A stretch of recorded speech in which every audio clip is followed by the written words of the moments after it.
नमस्कार साथियों, जय हिंद। अभी हम बात करेंगे बीपीएससी शिक्षक बहाली के मुद्दे पर और सब चीज़ों पर। कल हमारी बात एस सिद्धार्थ के साथ हम लोग की मीटिंग होने वाली थी, लेकिन किसी कारणवश नहीं हो पाई।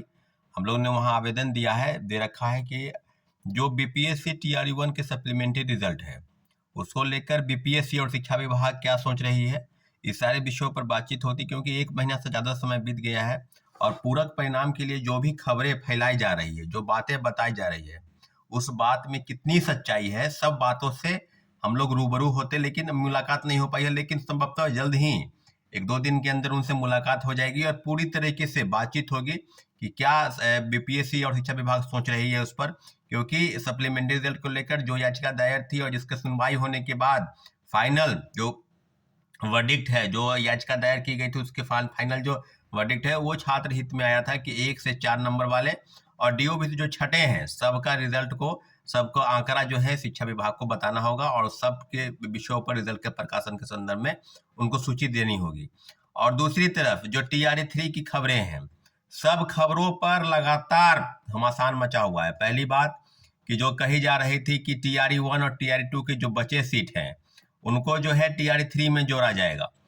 बात बिल्कुल ऐसा नहीं है। टीआरई 3 में जितने भी पद हैं, 87,000 के आसपास जो पद हैं, सभी पदों पर रिजल्ट आएगा। अब जो बात है कि रिजल्ट के प्रकाशन में विलंब क्यों है, साथियों, काफी चीजें हैं। अब आपके मन में है कि कई तरह की भ्रामक खबरें फैलाई गई, क्या किस तरह की चीजें बताई गई, लेकिन A1 to 5 में और 6 to 8 में जिस तरह की चीजें हैं, 50% रिजर्वेशन का जो रोस्टर है वो जिला शिक्षा पदाधिकारी को भेजा गया था लिस्ट कि आप रोस्टर क्लियर करके भेजिए शिक्षा विभाग को, और फिर उसके बाद बीपीएससी को भेजा जाएगा। तो सब मिलाकर 50% आरक्षण का जो मामला है, उसी मामले को लेकर देरी हो रही है। ऐसा नहीं है कि आप रोस्टर क्लियर करके जो पद वैकेंट हैं उसको आप ऐड करने जा रहे हैं। कई चीजें बताई जा रही थी कि 36,000 पद बढ़ रहे हैं, वो संख्या जो है 1 लाख क्रॉस कर जाएगी पदों की संख्या आने। अब बात अब कुल मिलाकर, लेकिन हम लोगों की जो पास जो जानकारी है और आपके पास भी कई चीजों की जानकारी होगी।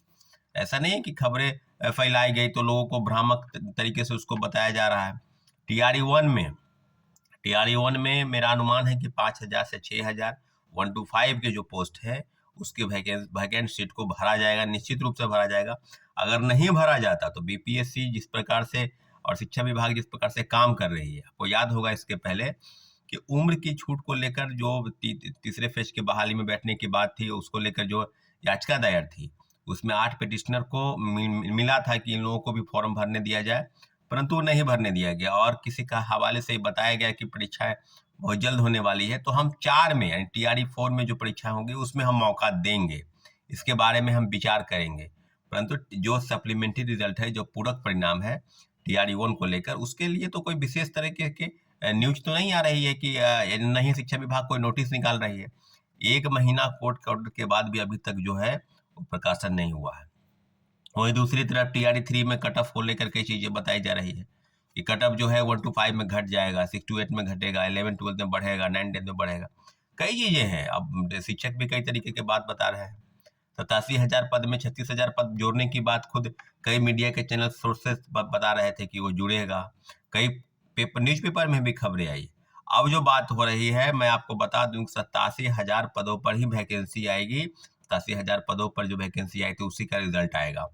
36,000 पद, 40,000 पद जो कहा जा रहा है, ऐसा कुछ नहीं है। अब कुछ लोगों के लिए गुड न्यूज होगा कि नहीं, हमको अगर जुड़ जाता तो 1 लाख में तो निश्चित रूप से कट ऑफ कम जाता। कई चीजें बताई जा रही है साथियों। निश्चित रूप से पूरी तरीके से जो बहाली है, जो प्रक्रिया है, उस प्रक्रिया में हम लोग हैं और हम लोग की डिमांड स्पष्ट है। अब कई चीजें हैं बेल्ट्रॉन द्वारा निकाली गई थी कि बेल्ट्रॉन को मिलेगा जिम्मा। बेल्ट्रॉन को जिम्मा मिला था, बेल्ट्रॉन को जिम्मा मिला है या नहीं मिला है, ये बेल्ट्रॉन ही बता सकती है। लेकिन हम लोग के पास जो जानकारी है कि बेल्ट्रॉन को इसका जिम्मा नहीं मिला है। बेल्ट्रॉन ऐसा बता रही है या कुछ कहा जा रहा है, लेकिन हम लोग स्पष्ट कहते हैं कि बेल्ट्रॉन ले या बीपीएससी ले, शिक्षा विभाग के पास जो भी डाटा शिक्षा विभाग से बीपीएससी को जाएगा, पूरी तरीके से 1 कैंडिडेट 1 रिजल्ट, और सभी पदों पर भरने के लिए 11-12 से रिजल्ट का प्रकाशन शुरू हो, और सभी जब जब रिजल्ट प्रकाशन हो तो काउंसलिंग करा के, और तब आप जो है मेरिट लिस्ट बना के आप रिजल्ट पब्लिश कीजिए। हम लोग निश्चित रूप से साथियों सब चीज़ों पर अब आने वाले समय में वन कैंडिडेट वन रिजल्ट पर जो प्रोटेस्ट हुआ उसके बाद भी अभी तक शिक्षा विभाग और बीपीएससी, लेकिन उम्मीद है कि 25 अगस्त से जो है सभी चीज़ों का जो है आंसर की जो एमआर सीट की स्कैनिंग हो रही थी उसमें टेक्निकल फॉल्ट आया था उसको भी ठीक कर लिया जाएगा। 25 अगस्त से धीरे धीरे सब चीज़ों पर ये करने की तैयारी है और उम्मीद है कि अगस्त के फर्स्ट वीक में रिजल्ट के सितंबर के फर्स्ट वीक में रिजल्ट के प्रकाशन में शुरुआत हो जाएगी। थोड़ा विलंब है और विलंब होने के पीछे जो वजह है वो है आरक्षण में रोस्टर क्लियर होना और 50% आरक्षण के रोस्टर क्लियर की ही बात को लेकर शिक्षा विभाग और बीपीएससी लगी है। उन्होंने निश्चित रूप से जिला शिक्षा पदाधिकारी को, डीपीओ को, डीपीएम को चिट्ठी लिखकर, पत्र लिखकर फिर से वो मांगा है कि कितने कितने सीट वैकेंट है, सब जगह से पदों को भरा जाए। तो साथियों 87,000 पद हैं और 87,000 पदों को ही भरने के लिए जो चैलेंज है उसमें फर्जीवाड़ा को रोकना है, सीटेड फेल, एसटीटी फेल और कई फर्जी वाले डोमिसाइल सर्टिफिकेट बनाकर, दिव्यांगता प्रमाण पत्र बनाकर लोग शामिल हुए थे टीआरडी 1 टीआरडी 2 में और उनको बाहर भी किया जा रहा है। कई जिलों से बाहर किया गया। पूरा आंकड़ा अगर निकालेंगे तो 10,000 से ज़्यादा शिक्षक जो है उनको बाहर किया गया है। अब जो बात है उसमें कि हम लोगों की डिमांड पर, सरकार की मंशा पर कोई प्रश्न चिन्ह है, निश्चित रूप से उस पर काम होनी चाहिए और आने वाले समय में सप्लीमेंट्री रिजल्ट टीआरडी 1 से लेकर टीआरडी 2 तक और वन कैंडिडेट वन रिजल्ट और सभी पदों को भरने के लिए पहले डॉक्यूमेंट का वेरिफिकेशन के पहले, डॉक्यूमेंट का रिजल्ट के प्रकाशन के पहले डॉक्यूमेंट का वेरिफिकेशन होना बहुत जरूरी है ताकि फर्जीवाड़ा रोका जा सके। ठीक है साथियों, धन्यवाद, जय हिंद।